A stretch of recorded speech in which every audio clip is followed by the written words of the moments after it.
David, and get in some questions. Yeah, just really excited, obviously, for our team, but also the fans. I think that's the highest home attendance for an opener since 2010. So I know that there was a lot of work that went into the season ticket campaign and a lot of things that go beyond just the football staff and the football players. Josh and his crew and the athletic department made a lot to make tonight happen. So to have those people leave, there was a great crowd walking off the field in that little area where you can see 4 or 5 layers up was really pretty awesome. Give credit to Toledo. Coach Candle's got a really good football team.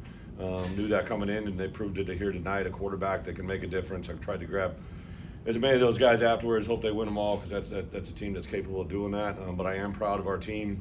You know, classic, grinded, gritty. I knew they were going to be an explosive team on offense.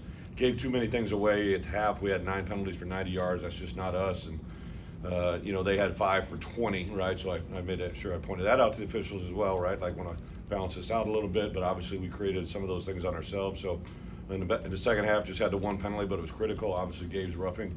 Those 2, Tariq had a personal foul in the first half. Gabe had the personal foul. Those led to 10 points, right? And you look at the game as it happened. That's the stuff you can't do and expect to win, especially in our conference, right? So I thought Luke Altmeyer came in.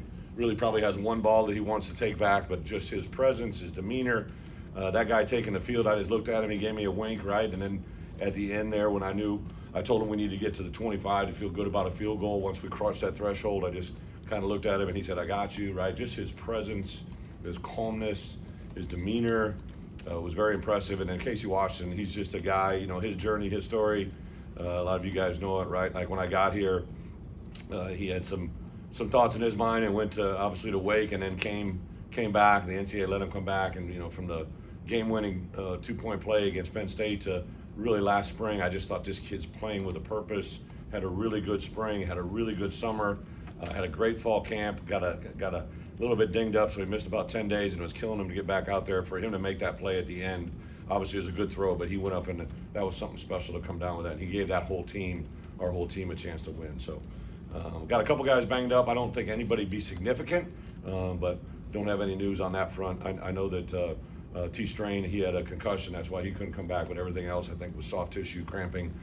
Isaiah had a little knee issue there, but I don't think it's anything too serious, so we'll know more about that as we go. We got a quick turnaround, so we'll put this one to bed pretty early tomorrow and jump into our Kansas prep. We've already got a lot of Kansas prep in that we got to do, but it's just a short turnaround physically. Especially to travel on Thursday, it's kind of like you double dip on a short week. So we'll look forward to that opportunity. With that, open up for questions. Done? You guys good? What's the difference of learning from a win than learning from a disappointing win? Well, there is a lot to be learned, right? And there was, you know, as a head coach, this is my 15th season. I've really felt every year I've been a head coach that you learn more in game 1 to game 2 than at any other point in the season. You should get better, right? I've prided one of the things that I've made reference to all out of season is, you know, I've definitely been a coach that you know, you play yourself in a position to win games in September. You put yourself in a position to be special in October, and you win championships in November. And we didn't do that a year ago, so it's been a huge push. But to win this game here against a very good football team, to taste that and have success, I think is big. Because there's definitely some of our better players didn't play well today, right? And I think that's going to be a coaching point for us, especially on the defense side of the ball. I think we got to take note of. You said in the radio, sometimes last year you might have lost that game. Is that maybe the difference between this year and where you are? Somebody said this to me the other day, like this is a UTSA, and UTSA was a good football team then, right? But this team to me has won, right? They were a champion a year ago, went on some successful runs last year. I definitely knew they knew how to win. I thought we have repped enough to be that. It's probably not just as clean as this is, but I think the battle through element that we did, and then to have Luke Altmeyer take the field down and to execute the way he did, and then just a little thing, but our clock management, our way to put ourselves in a position to kick that game. I called timeout. I had 2 timeouts, and I knew that if you were kicking the ball on 3rd down, if we had a bad snap or anything, I could just kill it, call a timeout, and still kick the game-winning field goal. And felt good enough if we had a little bit of time on the clock, we'd be able to run it down. That's what happened. Did you expect to play as many defensive players, especially up front, as you did today? Yeah, we you know, one of the things that we really felt last year after the season is we probably, in the back half of the season, had played Johnny and Keith and those guys a little too much in the front half, right? So we wanted to get set in there. Bryce Barnes had a really good fall camp. Sed McDonald McConnell, Denzel Daxon, we were excited to get him out there. I thought T-Rod did some things. We had some, Jared Beatty's right on the cusp of jumping into some of the outside linebacker repetitions. I thought Dylan Rosiak came in. I think he might have been second leading tackler, and he's been a guy that we've been excited to get out there. Obviously, Tariq Barnes, continues to play well. But when T. Strain went down, we were trying to move around Miles Scott, and that put Elijah McCantos in there. That really met. Now, we had a couple corners that were just came back. Tyson Rooks we didn't have today. He would have been a huge part of our program, and he'll be back to practice. He practiced this week. We just didn't feel good enough to play him.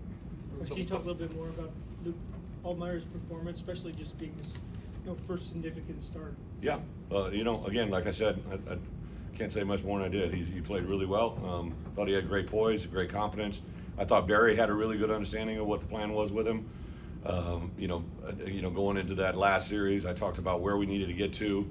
We were watching to see it was going to be a field goal to win or a field goal to tie, right? So obviously, we would have taken a touchdown if it would have played out that way. But I thought just his presence, his demeanor, the whole game was pretty special. Was there a moment at all in fall camp or in the summer that you saw everything kind of come together for Luke just in a new environment? No, I think it's a steady after 15 years of doing this, like there's little things I pick up on. I think you guys could probably tell by the way I talk about I really like this team. I like working with them. I can get after them and they respond very, very well. Like I don't enjoy being a person that does that, but like if I need to, I can unleash on these guys and it's not a demeaning, it's just a teaching, right? And it's one thing I really like about this group is they accept coaching, they understand, and they teach me, man. Like I promise you, I've learned some things this camp through these guys. It's been pretty awesome to be a part of. There wasn't just one thing. I just think we got a good football team that, I don't know how many games we'll win. I don't know how many of them we're going to run away with, but I think we'll be in a lot of games. We'll be scrappy. We'll have fun. We got to stay healthy at certain positions. We got to, we can't do things to beat ourselves. Like we had 10 penalties for 100 yards. You just can't do that, right? So those things are going to be some things to clean up. And then we botched the 4th and 1, right? That would have been I think if we punched that thing in there, that's probably going to change the game and put ourselves in a better position. So, and then the interception, it was one play really that Luke would do, but that was a big play. A lot of big plays tonight for both teams, but the Miles Scott pick Yeah, six, huge. Where does that rank for you? It seemed to change a lot of momentum. Yeah, so I've said this to my staff. I've said it to Miles. So I wanted to move Miles a year ago, right?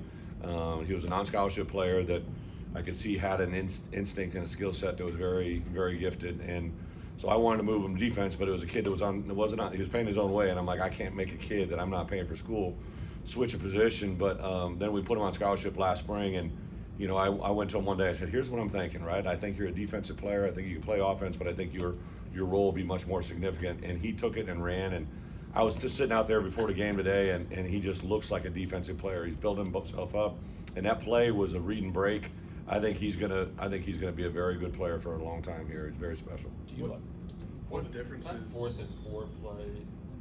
Is that one of those moments where you look at a quarterback and say, yeah, that's a guy that has something, or that's the moment? Yeah, it's a good question. So anytime, there's probably a lot of times that you guys just think it happened, but on that series when we got a 1st and 10, whatever yard line we were at, I gave the word that we use, which means Barry, you have 4 downs, right? So now Barry is allowed to call a series that puts himself in that moment.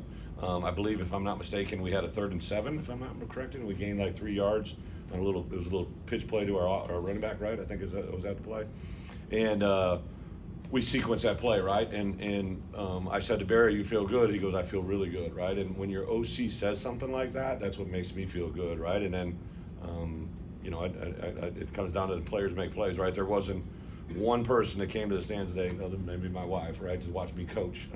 They come to watch players play, right? And I tell our players that all the time, right? On game day, they come to watch players play. They watch. That's what they come to the stadium to see, and there were a lot of guys that played today. What differences maybe you see from both your lines, maybe from first half to the second half? We played a lot of guys on both sides of the ball, so I think our depth is better. Ironically, I was listening to Coach Candle on a press conference earlier. I always listen to my opposing coaches, and he made a comment. Someone asked him about his roster, and he said, "I feel really good about our 1 through 50 or our 1 through 60 being stronger than it's been," right? And I think the same thing here, right? Like we've been slowly building and developing, right? And I look at Kanena Odelaga, right? So he's a guy that started a game today, didn't have a lot of tackles, but his value and his role to this team today really doesn't still up in the stat sheet, but I think there's a kid that I think we literally called my first 2 weeks on the job that he was going, you guys probably know, wasn't he going to an Ivy or somewhere? Penn. He was going to Penn, right? And we called Jordan, his head coach, right, and said, hey, what do you think of this guy? And he comes into our program. He played for us last year, and now he's a significant player on a good football team. It's those little stories that are adding up to make us good. Is the pitch-catch combination between Luke and Pat Bryant something that just kind of happened instantly, or have you seen that develop? Yeah, I think it's not surprising to us. We've had a record for NFL scouts in our building this fall camp. It's been amazing. Last year we were like right around 30, and this year we had almost double the number in the same time frame.